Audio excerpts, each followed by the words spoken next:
Hello and welcome to this episode of Creative Impact.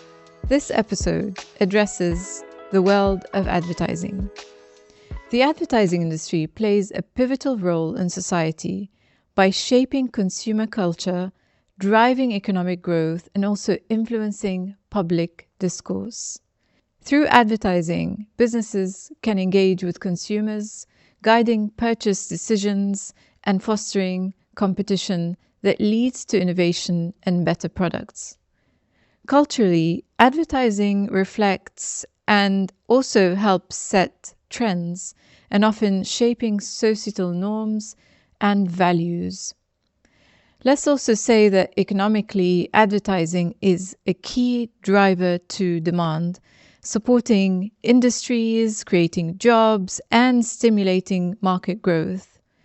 Moreover, many brands now use advertising to champion social causes, encouraging conversations around sustainability and corporate social responsibility. By influencing both consumer behavior and societal values, the advertising industry holds significant power in shaping modern society. Joining me today is Claudia Franceschini, who is the Global Strategy and Innovation Lead at Havas Creative Worldwide. Claudia plays a key role in driving business transformation across the network. With a deep passion for technology and innovation, Claudia brings or bridges together creative and strategic thinking to develop data-driven strategies that guide global campaigns. She also manages collaboration between the global strategy and intelligence team and client-facing teams, ensuring seamless integration of proprietary research and insights. So join me in welcoming Claudia, who joins me online, and let's get started. Claudia, welcome. Thank you for joining us today. I know you have a very busy schedule, so I'm going to go straight ahead and ask you to take us through your journey till today. Of course. So I graduated at Regent University back in 2018. After that one, I was sure that I wanted to work in luxury. So I started to work for a very small luxury brand from actually an alumni from Regent University. The brand is called Rich London, where I learned a great deal about luxury and how to build partnerships and so on, which was very interesting. But back then, I obviously wanted to work for a bigger name and just challenge myself a little bit more. So I found a job, an internship is at Cartier, where I worked in the events team and in the high jewelry events team, which was very interesting. But it also led me to the conclusion that I didn't want to work in events. But I like the environment. So when I started to do my master degree at King's College, I came out from it that I wanted to work either for a luxury agency or a luxury brand. Unfortunately, back then there was COVID, so my career had to take a few steps back. I found a job in a very small PR agency as an internship, and then which didn't last very long because was not really my cup of tea. And I found a job again at Rich London where I worked as e-commerce manager. And right after that, I went to Gucci, where I worked for the timepieces and jewelry team. And there I was working in marketing, taking care of digital marketing, trade marketing, and just advertising, which was very interesting. And it was a very intense, I must say, job and position. It was amazing, but it also allowed me to understand that I wanted to take a step back from this world, which can be amazing at the same time, but sometimes very intense, very competitive and challenging. So it's either you love it or hate it. So from there, I found a job at Havas, the new business, global new business executive, working with different clients, with different agencies around the world. always part of Havas, which is great and amazing. But I've always had an interest in understanding the why of something. Why do we do something? Um, and and I just didn't want to sell a story, but I wanted to understand why are we selling that specific story. So from there, I joined the global strategy team, where I work with data people, strategy people, and very different type of colleagues that are very interesting. They help me to understand how like innovation happens, how we can grow companies, and that's really our mission. And to push that globally throughout the whole network at Havas. That sounds amazing. That you kind of experienced different jobs and then realized what you didn't want and what you did want. What stood out for me is Cartier, your experience at Cartier. What impact did that have on your learning? A huge impact. I learned a lot about myself, I feel, during that experience, and I think that any job that you take after your undergraduate, especially, will teach you a lot about the person that you are, what you want, what you think what you feel you deserve, and also the career path you're gonna choose later on. Um, there's a lot of luck in the first job you take after your undergraduate. In my case, I was lucky to find obviously a role at Cartier, and I was very proud of that because I all did it by myself. I, I just applied online. But at the same time, it was very, very intense. And for someone that comes from university, from not knowing exactly what you want to do, but you know what you're good at, um, having an environment that is very intense, that is very competitive, very fast paced. It can be a bit intense, and it can make you um, question yourself and your abilities. So that's definitely what this role has done for me. It also allows me to understand that I do really like the world of luxury, and why I like it. It's all the fact of the masterpiece and all handcrafted and the history behind the brand, um, which at the end can be translated in not only the luxury world, but in any other industry as well. So yeah, there was something that I learned from it and I took from it. Amazing. So I noticed something. You were on the dean's list for Yes. so many times. In fact, Yeah. in some years, you were there twice a year. Yeah, I mean, um, for like every year, I studied quite a lot at uni, and because I really want to prove myself. I didn't do well at high school, so I wanted um, to show myself that I actually am good at studying, but I'm good at studying what I want, what I like. Because unfortunately, in Italy, the high school system doesn't allow you to pick and choose what type of class that you like. So yes, I was there a couple of times in the Dean's List, and it was a big achievement for me. Well done. That was quite impressive. And you Thank you. answered my next question, which was what motivated you to always, what was your drive to do so exceptionally well? And you said, you really wanted to prove yourself academically. That's Yeah, great. exactly. And so the other part, or the other side of the coin, is what role does creativity have in what you do, your current job? Yes. I mean, I work for a creative company. Yet in my role, I don't work in crafting all those big ideas that we sell, unfortunately, because I'm not a creative myself. However, creativity, it's I feel is distilled in everything that we do. In my role specifically, which is a lot about partners and relationship around the network, I use creativity on find ways to communicate with all the people that I work with. Because we have a global scope. I communicate on a daily basis, for example, with people in LATAM or in APAC, in different markets, in different cities as well. So I need to always find creative ways to reach out to them, and also that find creative ways for us to um, also sell what we're doing to the local market.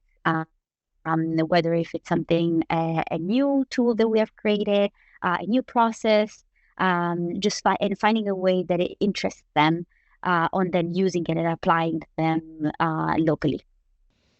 And so you're the head of strategy at the moment. That's quite an important role at such a global firm as Havas. So you're leading the strategy part, and you manage a team, or how does it work? Yeah. So in my case, I am part of a team. I lead some elements of it, but obviously I have other people above me as well. What I lead is for example, the development of our meaningful brand website, which is our selling ticket for a lot of our clients. I lead the internal communication of all our strategies and our frameworks, communicating to them new partnership with providers, new reports that are currently available that we have crafted, and also just ensuring and training and also leading the training for all these big package that we create. Right, right. And Claudia, how do you actually ensure that strategic frameworks don't limit or hinder creativity, but instead empower teams to kind of push boundaries? Of course. I mean, I think that's at the core. It's it's not a job that we do. It's the core of all our ideas. At Havas in general, but also like in our team, what we want to do is like to empower people from a global perspective, but then on a local perspective. So everything that we do can be applied globally, but also locally, and that's super important because otherwise, people are not gonna all the local strategies are not gonna use our tools and our framework if they don't see the benefit of using it at a local perspective. For example, we produce this global report that is called the Meaningful Brand Report, and it uses global data, but as well local data. And this is super important because it to get global data and local data, it calls for a big investment for all the different agencies that are part of Havas. And we ask this investment from the local teams. Therefore, we need to be able to empower them and ensure that they are then looking at this data in an interest way, use it in their creative efforts because we do it for the creative teams. They use it and they then can show it to their clients. Why do we use all the benefits and how they're better off by using these? And do you feel that culture plays a role in that at all? Hugely, hugely. To be fair, like you need in a general level, like a company that has a cultural that is able to culturally involve everyone and make everyone feel that they have a place to speak and have a place to share their opinions. That's at the end of the day what makes the difference. Um, from another cultural element, like locally, like it like for us, cultural data is super important. It because in our reports and everything that we do, everything can be interpreted in a different way. In some markets, some information can be different versus others, and so always looking at culture is it's a must for us, and we need to do that. So, in terms of, I know you don't do the creative stuff, you don't work in the Yeah. advertisement and so on, but No. from what you see, do you think when your other colleagues design a brief or want to meet a pitch or build a Mm-hmm. relationship with a new client, does their culture play a role, and do you see them adapting to that in any way at all? Yeah. So in what we do, we always ask actually for to get an opinion from a local perspective, so local culture, um, because we need to ensure that what we do makes sense, obviously locally. So I do see that there is that. However, at times, especially when I look at those teams that just work at the global perspective, sometimes between each other, some cultural element, local cultural elements can conflict. So there are sometimes some issues there, but then it's up to either the manager, whoever is leading that situation, to ensure that both and parties are listened, and also we take in consideration global versus local perspectives. You lead the global scene for that, so strategy and across the global scene. Do you face any sort of changes when you're trying to implement strategy, data? Yes, it's always a bit of a challenge because there's always some either conceptions about data, that it's something very technical and not a lot of people want to learn about it, or they're afraid of it. And especially when it comes in a creative world, data, although it plays a huge role, a lot of people don't see creative and data going together. Also strategies, like it's always felt like as something very rational, something very defined that can limit the creativity. But I feel it's not really true, because it helps maybe to find the best ways for those creative ideas to involve people, to create something even a bit more different and innovative. So I feel that strategy, when it comes to creative, it allows innovation to happen. Um, so there are a lot of conflicts on that. There's also sometimes conflicts of interest. Some people see things differently, how they're applied, for example, at the local level or historical level. Sometimes might conflict when we want to innovate and do something different. So yeah, that's how sometimes we see conflict happen. I saw you did a lot of qualifications in relation to data, Yeah. and you even train your colleagues, right? You do some training with Yeah, that. at times, yeah, I don't do it myself just because I'm not a data person. But some trainings I do, where, for example, I train them about some tools that we use, specifically AI tools or some other products that we have, where, for example, we use the data that we have to create these mini reports dedicated to a specific client or a specific industry or market. So I do that at times, yes. I wonder how Havas is using innovation at the moment to do their work. Havas is using innovation in different ways. I think from a creative perspective, we're really looking at what's out there. What are maybe some new tools that we can use to empower our own teams? How, for example, a new trend can empower our clients and help us um, to to create more. And so we see, like, we try to use innovation in different ways, whether it's tools or new products, and so on. We really look for it, and we have teams dedicated to that. We have a team, for example, dedicated to AI, and how to better use the AI and the different tools that are being produced almost every day. Also innovation in our partners. How can we improve them or just find others? One of the biggest topics at the moment is AI, as you know, and everybody's asking the same question: how is AI going to change creative jobs? From your perspective, what do you think? I think personally, I think AI, it's changing a lot of jobs, but I feel it's also pushing us to do more with ourselves, to motivate us to find new ways to empower ourselves, our own skills.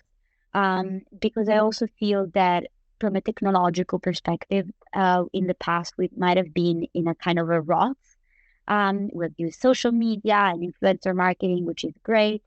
But the moment AI came, it really pushed a lot of people to challenge themselves. And those people that are able to learn about AI and challenge themselves with it and learn from it are definitely going to be out the next marketeers, the next people to succeed. Well, those people that they're too scared about the tool, the technology, but too scared about using it and finding ways to use it in their own practices. They're probably going to be those people that are going to be left behind. AI doesn't necessarily substitute people. It can empower us. It can enable us to understand something that before we were not able to understand or we were afraid of understanding. For example, there are some tools that create, for example, AI podcasts, which is quite interesting because you feed it a document and then it generates a podcast for you. But we see people that are super against. They're like, oh, it's substituting us and what we do. We should do a podcast ourselves, whatever. It's like, yes, we can definitely do a podcast ourselves, but sometimes creating a fake one, it can help to get those other people to understand maybe a document or a report or a concept more easily rather than doing a whole in-person podcast about it. So for example, we just launched our Meaningful Brand Report, and we created a podcast about it. And I personally think it helps to share this document with a lot more people because it's something very easy to understand, something snackable that you can listen to it and you understand at least the base of the report. Then, of course, if you want to dig deeper and everything, you can look at the report, look at the data, or just the team can invest on doing like a proper podcast. But I think that from a comms perspective, it's a very interesting tool, and also how AI can be used in different ways, not only on that, to create many different things and ideas. As you were explaining this, I was thinking of how creative jobs will probably evolve into something else rather than pushing creative people out. Maybe creative people will their role will evolve. Do you think so? Yeah, definitely. And we have a lot of that already. Like I have a colleague, for example, that started with a role, and then it became another role with AI. So he's now like in like the Havas AI director or something like that. I don't remember.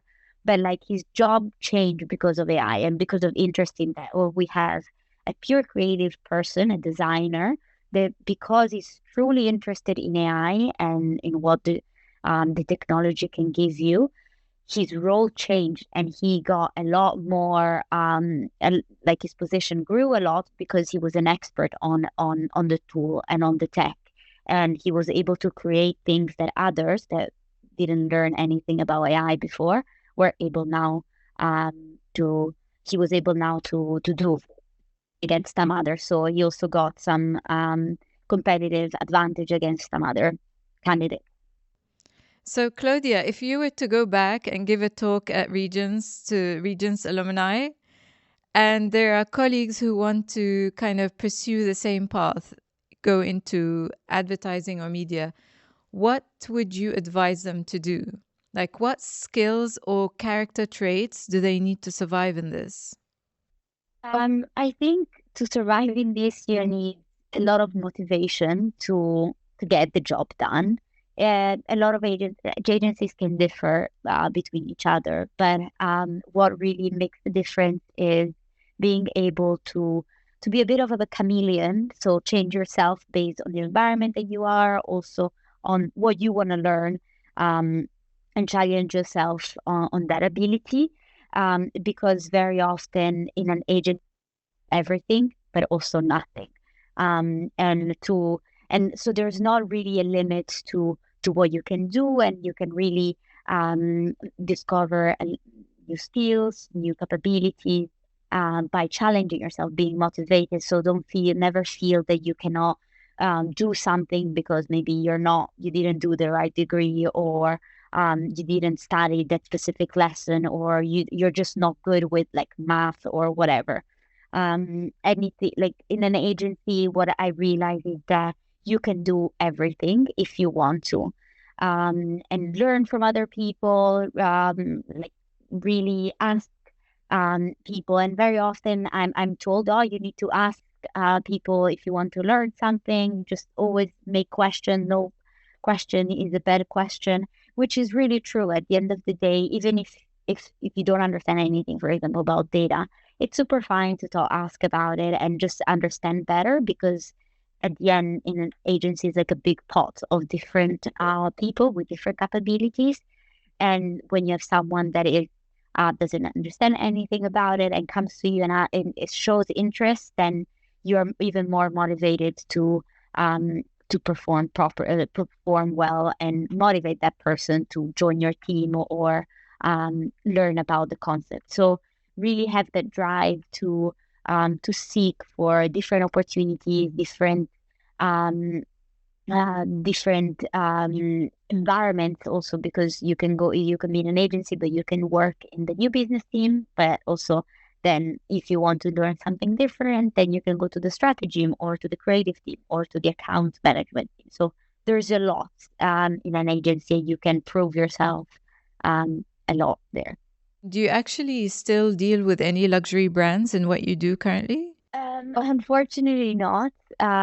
It's something that I like to go back to do in the future, whether it's from an agency perspective or a brand perspective.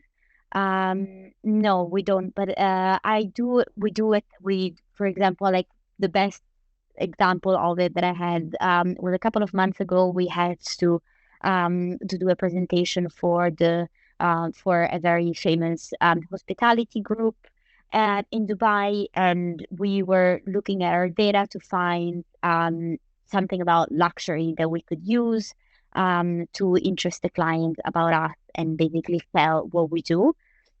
So that was very interesting how we switched completely from a very data and strategy mentality to a data strategy mentality within luxury, with a whole different focus and attention also to the imagery that we use in the deck that we are crafting, how we put wording in just also interest that type of industry people. Right. So you parked the data aside and went to something else for this particular pitch. Exactly. Thank you for joining me today. And thank you for having me. I wish you best of luck with the rest of your journey. You're doing great. Oh, thank you very much. Thank you very much. You as well. I'm wishing you all the best for all the future podcasts that you do, obviously, and all the research. But yeah. All the best. Thank you, Claudia.